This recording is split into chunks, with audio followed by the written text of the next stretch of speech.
시청하기 전에 구독과 좋아요 버튼 꾹 눌러주시면 영상 제작에 아주 큰 힘이 됩니다. 오늘 경기장에서는 믿기 어려운 장면이 공개됐습니다. 손흥민이 떠나자마자 토트넘이 스스로 무너지는 장면입니다. 영국 런던 풀럼전 직후 선수끼리 고함을 지르고 팬과 충돌하고 감독까지 진정한 팬이 아니다라는 선언을 해버렸습니다. 지난 10년 동안 단 한 번도 없었던 일이 손흥민 이적 후 불과 몇 경기 만에 연달아 벌어진 겁니다. 라커룸은 서로 비난이 오가고 팬들은 선수들과 정면 충돌하고 주장 로메로는 말을 잃었습니다. 영국 언론은 이렇게 말했습니다. 우리가 잃은 건 골이 아니라 팀의 중심이었다. 이제 그 중심이 사라진 뒤 드러난 토트넘의 민낯을 따라가 보겠습니다. 저는 런던에서 25년째 해설 일을 하고 있는 조지라고 합니다. 나이로 치면 50을 훌쩍 넘겼지만 제 인생에서 축구만큼 마음을 울린 건 많지 않았습니다. 수많은 선수들을 봤고 그들의 환희와 좌절을 함께 경험했습니다. 하지만 손흥민이라는 한국의 젊은 선수가 토트넘에 왔을 때 저는 처음으로 축구가 사람을 바꾼다는 걸 봤습니다. 2015년 여름 레버쿠젠에서 온 23세 동양인 청년. 처음엔 모두가 의심했습니다. 프리미어리그에서 통할까? 아시아 선수는 체력이 약하잖아. 하지만 그 아이는 조용했고 웃음이 많았고 누구와도 벽이 없었습니다. 특히 기억나는 게 하나 있습니다. 2017년 겨울 원정에서 크게 패하고 돌아오던 날이었죠. 첼시에게 1대4로 참패했던 그날 비행기 안은 무겁고 벤치 멤버 몇 명은 서로 탓하며 얼굴을 붉히고 있었습니다. 그때 손흥민이 통역 없이 다가와 한마디를 했습니다. 또박또박 말했죠. 오늘은 누구 책임도 아니에요. 우리 팀이니까 함께 돌아가요. 그 말 한마디에 모두가 숨을 고르고 조용해졌습니다. 작은 말이었지만 그 말 속엔 누구도 탓하지 않는 따뜻함이 있었습니다. 그 시절 토트넘은 강팀은 아니었지만 적어도 서로를 탓하지 않는 팀이었죠. 그 중심에는 언제나 손흥민이 있었습니다. 그는 골을 넣으면 가장 먼저 어시스트한 동료에게 달려갔고 실수한 선수가 있으면 조용히 어깨를 두드리며 괜찮아, 다음에 잘하면 되라고 말했습니다. 훈련장에서도 마찬가지였습니다. 젊은 선수들이 긴장하면 농담을 던져 분위기를 풀었고 베테랑 선수들이 지치면 먼저 물을 건네며 형 힘내요라고 했죠. 그땐 몰랐습니다. 그가 떠난 뒤 우리가 얼마나 큰 기둥을 잃었는지, 그가 얼마나 많은 것을 조용히 감당하고 있었는지. 이제 와서 생각해보니 그는 골을 넣는 선수가 아니라 팀을 하나로 묶는 보이지 않는 실이었습니다. 2025년 1월 손흥민이 떠난 후 첫 홈경기. 토트넘 호스퍼 스타디움에 들어섰는데 익숙한 잔디 냄새가 아니라 이상한 긴장감이 먼저 제 코를 때렸습니다. 워밍업을 하던 선수들의 표정은 당황, 초조, 불만 이 세 가지가 뒤섞여 있었습니다. 이날은 모두가 각자의 생각에 잠긴 듯 보였습니다. 라커룸 앞을 지나가는데 이상한 소리가 들렸습니다. 왜 나만 욕해? 내 잘못이라고 누가 그랬어? 손흥민이 있을 때는 절대 들리지 않던 목소리였죠. 축구는 기술이나 전술보다 분위기가 먼저 무너지는 순간이 있거든요. 팀이 서로를 믿지 못하고 각자의 실수를 두려워하기 시작하면 그때부터 팀이 훅 내려가기 시작합니다. 관중석을 둘러봤습니다. 6만 2천 명의 팬들이 함성을 지르고 있었지만 어딘가 공허한 느낌이 들었습니다. 예전에는 SON, SON 이라는 구호가 경기장을 가득 채웠는데 이제 그 목소리가 없었습니다. 빈자리가 너무 컸습니다. 경기 시작 10분 전 선수들이 터널에서 나왔습니다. 평소 같으면 서로 어깨동무를 하고 나오는데 이날은 한 줄로 줄을 서서 따로따로 걸어 나왔습니다. 마치 각자의 전쟁터로 가는 병사들 같았습니다. 그리고 그날 저는 토트넘의 몰락을 예고하는 첫 장면을 직접 보게 됩니다. 그래, 선수 하나 나갔다고 팀이 흔들리겠어? 토트넘인데? 하지만 이 생각은 불과 6분 만에 산산조각이 납니다. 킥오프 휘슬이 울렸습니다. 첫 2분은 괜찮았습니다. 하지만 4분이 지나자 분위기가 이상해졌습니다. 수비수들이 서로 아이 컨택을 하지 않았고 패스를 받을 때마다 주저하는 모습이 보였습니다. 그리고 그 순간이 왔습니다. 토트넘 수비진은 라인을 유지했어야 했는데 로메로와 반데벤이 서로 다른 방향을 보고 있었습니다. 축구의 재는 그 틈을 놓치지 않았죠. 순식간에 파고들었고 태태가 침착하게 밀어넣었습니다. 0대1. 손흥민이 있을 때는 수비가 불안해도 그가 먼저 뛰어와 괜찮아, 우리 다시 집중하자고 소리쳤습니다. 하지만 이날은 아무도 그렇게 하지 않았습니다. 선수들은 고개를 숙인 채 각자의 자리로 돌아갔을 뿐이었습니다. 더 충격적인 건 2분 뒤였습니다. 풀럼의 코너킥 상황. 비카리오 골키퍼가 치명적인 실수를 했습니다. 공을 놓쳤고 해리 윌슨이 빈 골대에 그대로 꽂아 넣었죠. 0대2. 관중석에선 거센 야유가 쏟아졌습니다. 비카리오는 골대 앞에 주저앉아 잔디를 움켜쥐었습니다. 예전 같으면 손흥민이 가장 먼저 달려와 괜찮아, 우리가 골 넣으면 되라고 했을 겁니다. 하지만 이제 그런 사람이 없었습니다. 저는 속으로 중얼거렸습니다. 설마, 정말 설마 이게 시작인 건가? 후반전이 끝나고 광고 촬영을 준비하던 찰나 기자 윌리엄이 제 옆으로 다가와 말했습니다. 조지, 경기력보다 더 큰 문제 있어. 라커룸 지금 난리라니까. 저는 순간 말을 잃었습니다. 이 이야기는 몇 주 전부터 듣고 있었지만 설마라는 생각에 흘려버린 적이 있었습니다. SON 있을 때는 선수들이 서로 욕하는 일 절대 없었어. 근데 지금은 경기 끝나면 서로 책임 떠넘기기에 바쁘대. 윌리엄이 계속 말했습니다.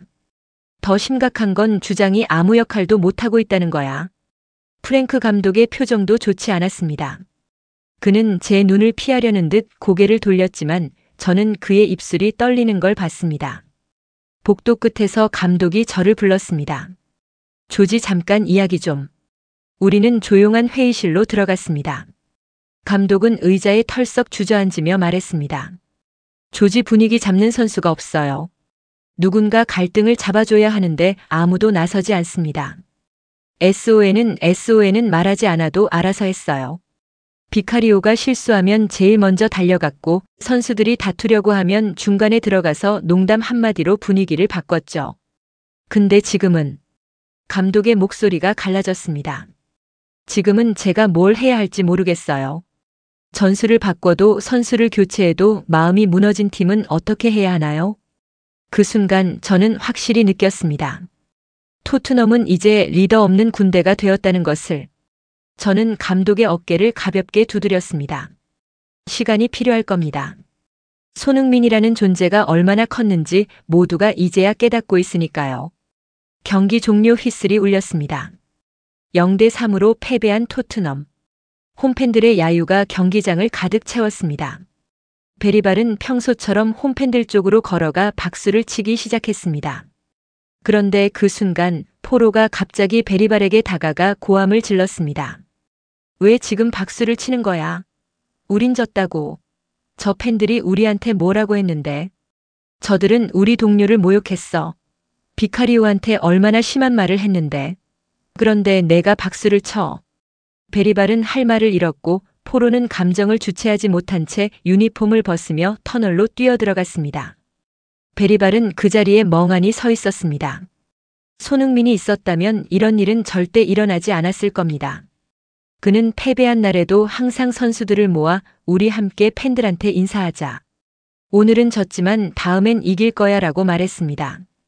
토트넘은 지금 기술이나 전술이 아니라 감정에서 무너지기 시작한 겁니다. 비카리오는 전반 6분의 치명적 실수 이후 공을 잡을 때마다 거센 야유를 들었습니다. 정말 무서울 정도로 스타디움을 가득 메운 팬들이 한 사람을 향해 화살을 쏘고 있었죠. 그날 그는 골키퍼가 아니라 전쟁터에 홀로 남겨진 병사처럼 보였어요. 공을 잡을 때마다 손이 떨렸고 킥을 할 때마다 자신감이 사라진 모습이 역력했습니다.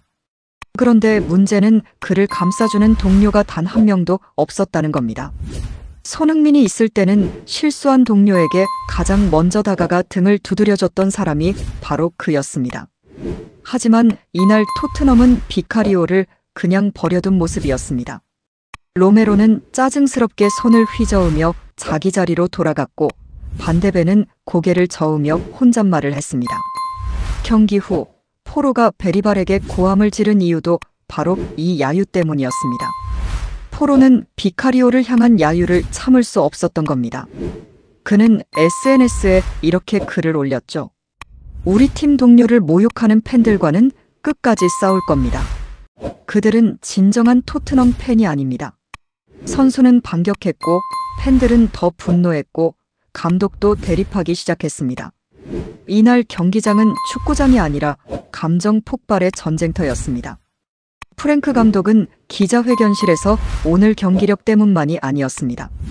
그는 경기 내내 들려오던 야유 소리를 잊을 수 없었습니다. 감독은 잠시 침묵했습니다. 그리고 천천히 하지만 단호하게 말했습니다. 비카리오를 향한 그 야유는 저는 받아들일 수 없습니다. 그리고 이어진 폭탄 발언. 그런 행동을 한 사람들은 진정한 토트넘 팬이 아닙니다. 순간 기자회견장이 술렁였습니다.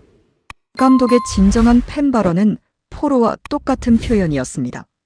팬들의 자존심에 정면으로 도전한 겁니다. 감독님, 그건 너무 심한 발언 아닙니까? 한 기자가 물었습니다. 프랭크 감독은 단호하게 대답했습니다. 응원과 모욕은 다릅니다. 그들을 인간적으로 모욕하는 건 용납할 수 없습니다. 감독의 이 강경한 발언은 또 다른 거대한 논란의 불씨가 되었습니다. 손흥민은 절대 이런 식으로 팬을 적으로 돌리지 않았습니다. 그는 항상 팬들한테 먼저 사과하고 더 잘하겠다고 했죠. 토트넘은 지금 팀 내부 팬 감독 다시 팬 이런 식으로 사방에서 균열이 터지고 있었습니다. 조지, 오늘 일어난 모든 건 손흥민이 떠나자마자야. 기자 윌리엄은 커피를 한 모금 마시더니 조용히 말했습니다. 손흥민의 가장 큰 장점은 득점력이나 스피드가 아니라 사람을 묶는 힘이었습니다. 그는 로메로가 화가 나면 조용히 어깨를 잡아주며 진정하자, 형이라고 말했습니다. 2024년 뉴캐슬전에서 홈에서 0대4로 참패했을 때도 마찬가지였습니다. 다른 선수들은 고개를 숙인 채 빨리 터널로 들어가려 했지만 손흥민은 홀로 팬들 앞에 섰습니다. 그는 팬들과 팀 사이를 연결하는 유일한 다리였습니다. 팬들은 그의 진심을 알았기에 괜찮아, SON, 다음에 잘하면 돼, 라고 응원해줬죠. 윌리엄이 말했습니다. 토트넘은 지금 보이지 않는 캡틴을 잃은 거야. SON은 팀의 심장이었고 팀을 숨쉬게 하는 산소였어. 그리고 이제 그 산소가 사라진 팀은 천천히 질식하고 있었습니다. 풀럼전이 끝난 직후 토트넘 라커룸에서 고함 소리가 터져나왔습니다. 왜 나만 욕먹어야 돼? 내가 실수했으니까 그렇지. 야, 그럼 너희 수비는 뭐 했어? 어머, 지금 우리 탓하는 거야. 서로를 향한 비난이 빗발쳤습니다. 라커룸은 완전히 전쟁터였습니다. 그리고 그 모든 난장판의 한쪽 구석에 현 주장인 크리스티안 로메로가 서 있었습니다. 그는 아무 말도 하지 않았습니다. 그저 벽에 기대선 채 고개를 숙이고 침묵하고 있었죠. 로메로는 완장을 차고 있었지만 그 완장의 무게가 그에게는 너무 버거워 보였습니다. 캡틴 손이 항상 그랬듯 팀을 하나로 묶으려는 행동이 없다는 침묵만이 라커룸을 지배했습니다. 손흥민이 주장일 때는 절대로 나올 수 없었던 장면이었습니다. 그는 항상 중심에 서서 우리 팀이잖아. 함께 이기고 함께 지는 거야. 라고 말했죠. 감독이 라커룸으로 들어왔습니다. 얘들아, 서로 탓하지 말자. 우린 팀이야. 하지만 그 말은 바람처럼 스쳐 지나갈 뿐이었습니다. 선수들은 누구도 그에게 집중하지 않았습니다. 팀은 이미 균열을 향해 굴러가는 커다란 바위처럼 멈출 수 없는 상태였습니다. 경기가 끝난 다음 날 영국 팬 커뮤니티에 하나둘씩 글이 올라오기 시작했습니다. 우리가 잃은 건 골이 아니라 그의 마음이었다. 팬들은 손흥민의 예전 영상들을 찾아보기 시작했습니다. SON이 있을 때 우린 가족 같았어. 지금은 남남 같아. 우린 너무 늦게 깨달았다. 이 댓글에 수천 명이 좋아요를 눌렀습니다. 팬들은 깨달았습니다. 손흥민의 이적은 전술적 손실이 아니라 정신적 기반의 붕괴였다는 것을. 그는 팀의 영혼이었고 팬들과 선수들을 연결하는 달이었습니다. 레딧 토트넘 커뮤니티의 한 팬이 긴 글을 올렸습니다. 내가 SON을 사랑한 이유는 골 때문이 아니었다. 그는 항상 우리를 존중했다. 그는 절대 팬들을 탓하지 않았다. 그런 선수가 얼마나 귀한지 이제야 알겠다. 그의 빈자리가 너무 크게 느껴졌습니다. 토트넘은 손흥민이 떠난 뒤 3경기 3연패를 기록했고 팀은 11위까지 떨어졌습니다. 며칠 뒤 토트넘 내부에서 변화가 감지되었습니다. 베리발이 포로에게 찾아갔고 어제 미안했다. 내 마음도 이해해. 라고 말했습니다. 포로는 잠시 침묵하다가 나도 미안해. 그냥 팀이 무너지는 것 같아서 화가 났어. 라고 답했습니다. 두 사람은 어색하게 악수를 했습니다. 특히 현 주장 로메로의 변화가 가장 컸습니다. 그는 감독과 긴 대화를 나누었습니다. 감독님, 저는 실패했습니다. 라커룸에서 선수들이 서로를 향해 총을 겨눌 때 저는 아무것도 하지 못했어요. 저는 SON 같은 리더가 아니에요. 저는 화를 잘 내고 감정적이고 어떻게 팀을 하나로 만들어야 할지 모르겠어요. 감독이 말했습니다. 로메로, 넌 SON이 될 필요 없어. 넌 너대로 리더가 되면 돼. 내 열정, 내 투지, 그걸로 팀을 끌어당길 수 있어. 비카리오도 훈련 후 팀원들을 모아 말했습니다. 여러분, 저 때문에 많은 문제가 생겼습니다. 죄송합니다. 저는 포기하지 않을 겁니다. 쿨루세브스키가 가장 먼저 다가가 그의 어깨를 두드렸습니다. 우리는 팀이야. 함께 가자. 그 순간 팀은 아주 작은 균열 속에서 서로를 이해하는 법을 배우기 시작했습니다. 손흥민이 떠나면서 생긴 공백을 단 한 명이 채울 수는 없었습니다. 하지만 팀 전체가 함께 노력한다면 그 공백을 조금씩 메워갈 수 있을지도 몰랐습니다. 흥미로운 이야기가 들려왔습니다. 몇몇 선수들이 직접 손흥민에게 연락을 했다는 겁니다. 형, 요즘 팀이 너무 흔들립니다. 어떻게 해야 할까요? 베리발이 보낸 메시지였다고 합니다. 손흥민은 길게 답하지 않았습니다. 짧게 하지만 명확하게 답했다고 합니다. 서로의 잘못을 보지 말고 서로의 고생을 먼저 봐줘. 모두가 최선을 다하고 있다는 걸 믿어줘. 이 메시지는 선수들 사이에 조용히 퍼졌습니다. 훈련 분위기가 조금씩 달라졌습니다. 선수들이 서로 대화를 더 많이 하기 시작했습니다. 어시스턴트 코치가 말했습니다. SON이 보여준 리더십을 선수들이 배우고 있어요. 한 명의 슈퍼 리더가 아니라 모두가 작은 리더가 되려고 노력하고 있어요. 그 말이 유난히 가슴을 울렸습니다. 손흥민은 떠났지만 그가 심어놓은 씨앗은 여전히 자라고 있었던 겁니다. 다음 훈련에서 비카리오가 공을 놓쳤을 때 로메로가 처음으로 다가갔습니다. 괜찮아. 훈련이잖아. 다시 해보자. 그 한마디에 비카리오의 표정이 밝아졌습니다. 다음 경기는 크리스탈 팰리스전이었습니다. 경기 전 라커룸에서 로메로가 처음으로 팀원들을 모았습니다. 얘들아, 오늘은 우리가 누구인지 보여주자. 우리는 토트넘이야. 함께 싸우는 팀이야. 경기는 2대1로 토트넘의 승리였습니다. 마침내 첫 승이었습니다. 경기 후 선수들은 서로를 껴안았고 함께 팬들 앞에 섰습니다. 크리스탈 팰리스전 승리 후 저는 스튜디오 해설 자리에 앉아 조용히 마이크를 들었습니다. 여러분, 오늘 토트넘이 보여준 모습은 단순한 승리 그 이상입니다. 지난 몇 주간 이 팀은 무너졌습니다. 선수들끼리 싸웠고 감독과 팬들이 대립했고 모든 것이 혼란스러웠습니다. 그런데 오늘 저는 다른 것을 봤습니다. 선수들이 서로를 격려하는 모습, 실수에도 포기하지 않는 모습, 그리고 무엇보다 함께 싸우는 모습을 봤습니다. 저는 잠시 숨을 고르고 말을 이었습니다. 토트넘이 잃은 건 에이스 한 명이 아닙니다. 한 팀을 하나로 묶는 한 사람의 마음이었습니다. 손흥민이라는 선수가 그런 존재였죠. 그의 리더십은 골 기록으로 측정할 수 없습니다. 그것은 보이지 않는 순간들에 있었습니다. 동료를 감싸는 손길, 패배 후 첫 번째 미소, 라커룸에서의 조용한 격려. 이런 것들이 팀을 하나로 만들었습니다.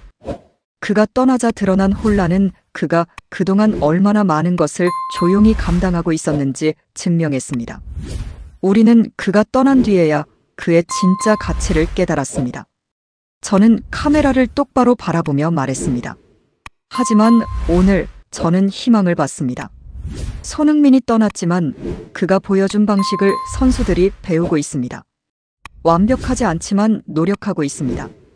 이 이야기는 축구팀의 몰락이 아닙니다. 한 사람의 진심이 가진 힘을 보여주는 증거입니다. 그리고 그 진심은 그 사람이 떠난 뒤에도 살아남을 수 있다는 증거입니다. 몇 주가 지나고 토트넘은 조금씩 회복하고 있었습니다. 5경기에서 3승 2무를 기록하며 9위까지 올라왔죠. 오늘 저는 제 인생 25년 해설자로서 한 가지 사실을 깨달았습니다. 축구는 기술과 전술의 싸움이 아니라 사람의 마음을 움직이는 경기라는 것을요. 젊은 프로듀서 데이빗이 제게 물었습니다. 조지, 결국 토트넘의 문제는 뭐였다고 생각하세요? 전술이 나빴나요? 선수들 실력이 부족했나요? 저는 고개를 저었습니다. 아니야, 데이빗. 실력은 충분했어. 전술도 나쁘지 않았지. 문제는 마음이었어. 서로를 믿지 못하는 마음, 서로를 탓하는 마음. 그게 팀을 무너뜨린 거야. 그럼 손흥민은 뭐였어요? 데이빗이 물었습니다. 저는 잠시 생각하다가 답했습니다. SON은 팀의 마음을 하나로 만드는 사람이었어. 그는 누군가를 탓하기보다 누군가를 챙기는데 더 익숙한 선수였지. 그런 사람을 떠나보낸 팀은 결국 마음의 중심을 잃고 흔들릴 수밖에 없어. 손흥민이 LAFC로 떠난 뒤 그곳에서도 비슷한 일이 일어나고 있다는 소식을 들었습니다. 팀 분위기가 좋아지고 선수들이 서로 더 많이 소통하고 라커룸에 웃음이 늘어났다고 합니다. 한 LAFC 선수가 인터뷰에서 이렇게 말했습니다. SON은 우리 팀에 온 지 얼마 안 됐지만 벌써 없어서는 안 될 존재가 됐어요. 그와 함께 뛰면 자신감이 생겨요. 저는 이 인터뷰를 보며 웃었습니다. 역시 SON이야. 어디를 가든 똑같구나. 토트넘의 며칠간의 혼란은 한 가지 진실을 아주 적나라하게 보여줬습니다. 축구는 결국 사람의 이야기라는 것. 기술이 뛰어나고 전술이 완벽해도 마음이 하나가 아니면 팀은 무너진다는 것. 이 모든 일이 지나가고 난 뒤 저는 빈 스튜디오에서 홀로 남아 조용히 생각에 잠겼습니다. 불이 꺼진 해설석, 텅 빈 모니터들, 고요한 공간 속에서 저는 속삭였습니다.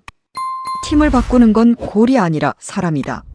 손흥민이 토트넘에 남긴 건 득점왕 타이틀도 화려한 이적료도 아니었습니다. 그는 선수들을 하나로 묶어주던 보이지 않는 실처럼 팀을 지탱하는 존재였습니다. 그가 떠난 뒤 비로소 모두가 깨달았습니다. 조용한 말 한마디, 패배 후 첫 번째 미소, 동료를 감싸는 손길. 그 모든 것이 토트넘을 팀으로 만들어왔다는 것을요. 저는 창밖을 바라봤습니다. 런던의 밤하늘에는 별이 반짝이고 있었습니다.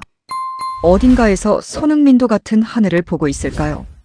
LA에서 새로운 팀에서 그는 또다시 사람들을 하나로 묶고 있을 것입니다. 저는 믿습니다.